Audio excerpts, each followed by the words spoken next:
Hi, everybody. Bob Okay. Schwartz here. I am with Willem Lammers, who is going to be giving one of our pre-conference workshops. Willem is one of the great thinkers in energy psychology. Willem, how are you doing today? I'm doing very fine, Bob. So I'm just on a writing retreat, and so In Switzerland. Oh, I'm starting jealous. with one. Yes. Oh, that's you're good to have good reason to be jealous. Yes. Okay. Yes. And so Yeah. your workshop is going to be free yourself with the powers of words through logosynthesis. Why can you tell folks, tell me what you think the main challenge or challenges are for practitioners that you're planning on addressing in this workshop, this one-day event? Yeah. If you work with people, you all said most of the issues people have are traumatic memories, limiting or anxious fantasies, and limiting beliefs. And these are three fields in which logosynthesis is a very effective way of addressing them. So, and it's a way, it's a quiet way, it's an elegant way. It's not very spectacular, but it works in a very subtle and fine way.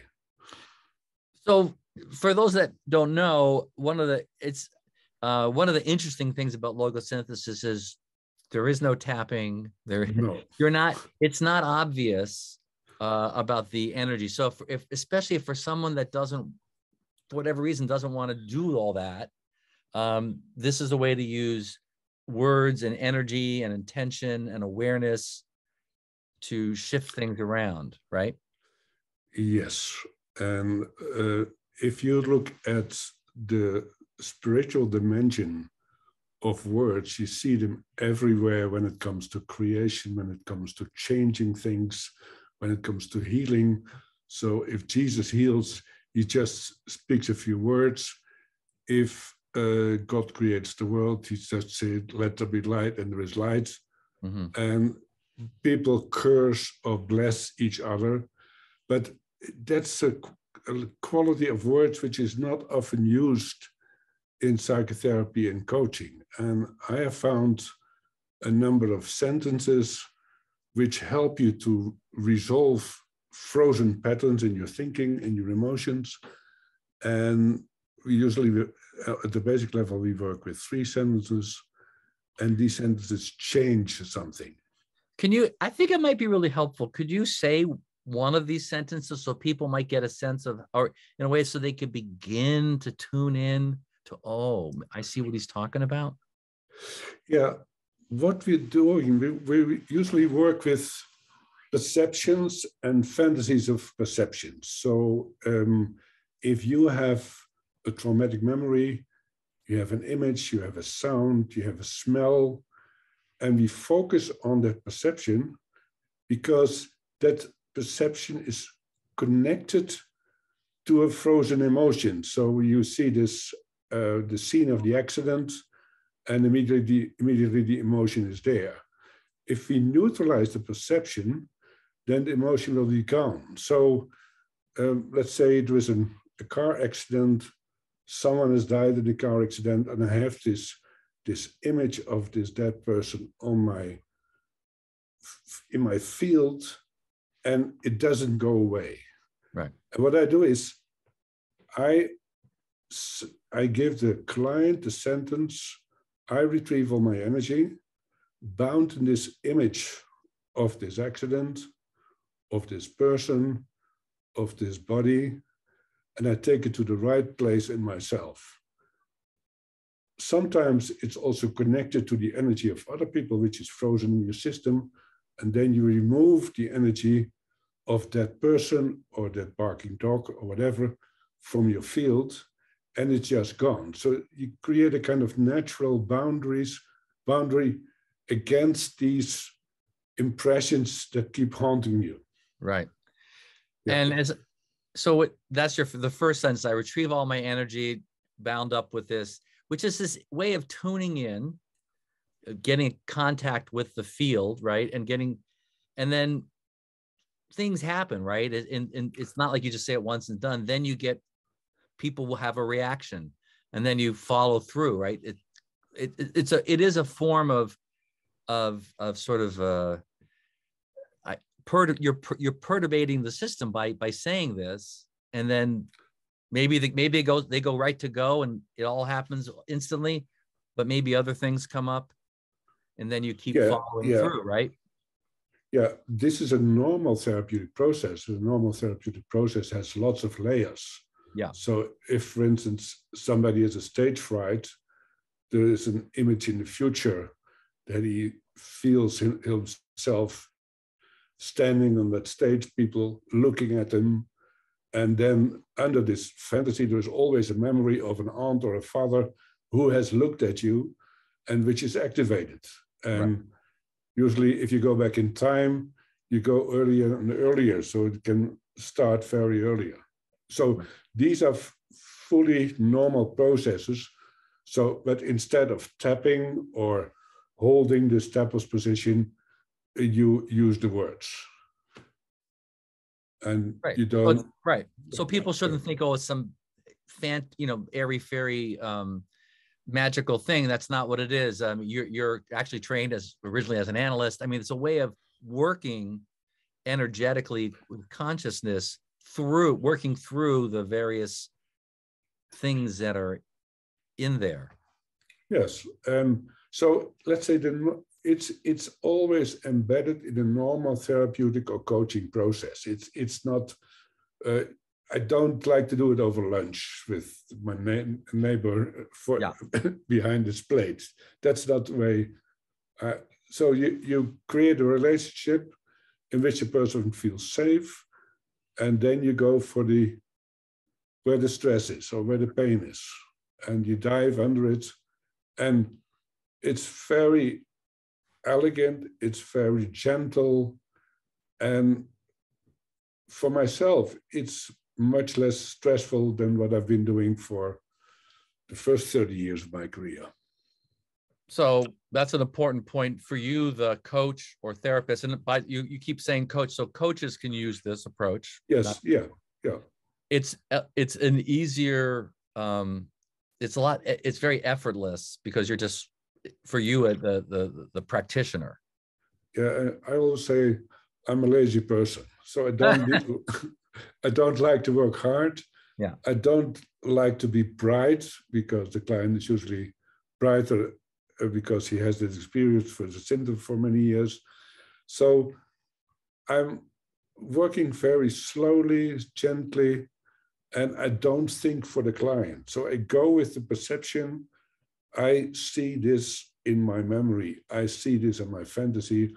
I believe I'm a miserable person, or I'm weak, or I'm ill, or I'm crazy.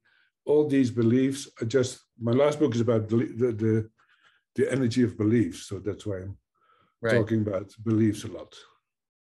So I wonder, is there a story that do you have like one story that captures the essence of like kind of why this training might matter for somebody?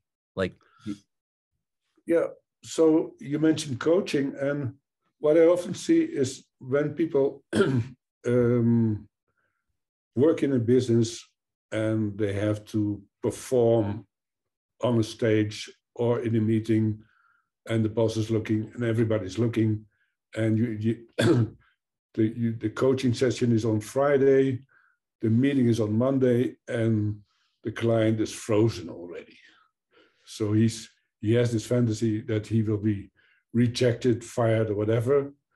And then what I'm doing usually, and this happens very often in coaching, so there is a fantasy of this boss or CEO who's looking at me. And I have the fantasy that if he looks at me, he's thinking very negatively about me. Right. And then I will freeze and I won't be able to perform or make my point in the meeting. So I ask his client, imagine the face of the CEO in this situation. Mm-hmm. How high is the level of distress when you fantasize, when you imagine this face? Oh, it's an 8 because I'm seeing he's looking like this. Right. And then the first round is always, I retrieve all my energy bound up in this face of the CEO in this meeting, I take it back to the right place in myself.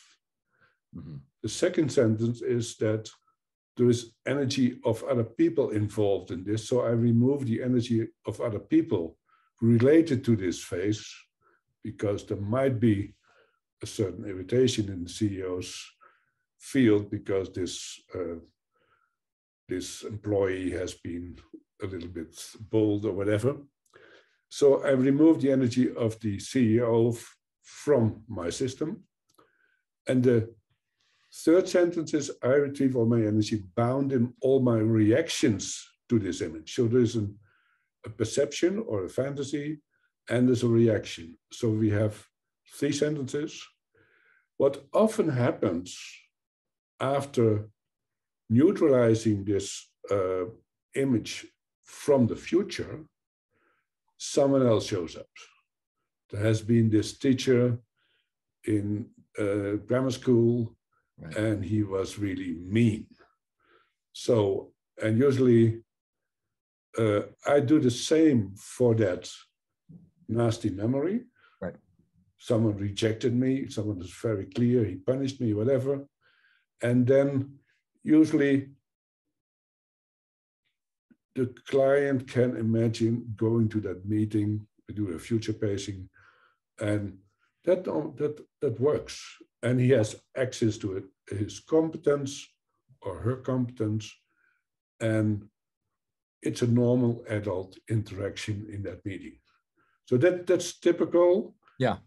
Of course, this is a superficial issue, but we can just as well work on very early traumatic stuff in the same way. And then, of course, we need more of a working alliance than in a coaching session. So you can work on very many different levels. Yeah, I didn't do it with you. I've had a few logosynthesis sessions from personally, and it was very interesting. It was very helpful with something I was dealing with. So I can attest to there is something very subtle, elegant, helpful, and I know a number of folks who are they know this, they know that, but they really are finding this interesting. So for those of you who maybe want to learn something new or get a little take on things, this might be the pre-con for you. We have great pre-cons. This is one of them, and I'm sorry that you're going to have that, the difficulty of that choice. Maybe we could help them. I remove the energy of having the difficulty of choosing. Okay, then you will make the adult choice, and you can learn a lot in one day. If you're an experienced practitioner in energy psychology, many people pick it up in one day when it comes to the basics, and there are very many levels, and we have a training program, a master training program, and so on. Yeah. But you can learn a lot in a day, and then you can go ahead with the books, whatever. Yeah. Well, thanks, Willem. This is great for all of you. We'll hope to see you in New Mexico, and yes. Come to the pre-con, come to a post-con, enjoy yourself. It's going to be fantastic. And Willem, yes, have a great time in writing, and I'm just having all these fantasies of Switzerland and writing and warm woolen sweaters and fireplaces. Yeah. It's my fantasy life. Oh, well. Go to have a gin tonic now. Great. Thanks, Willem. Okay. Thanks, Bob. All the best, and welcome in my workshop.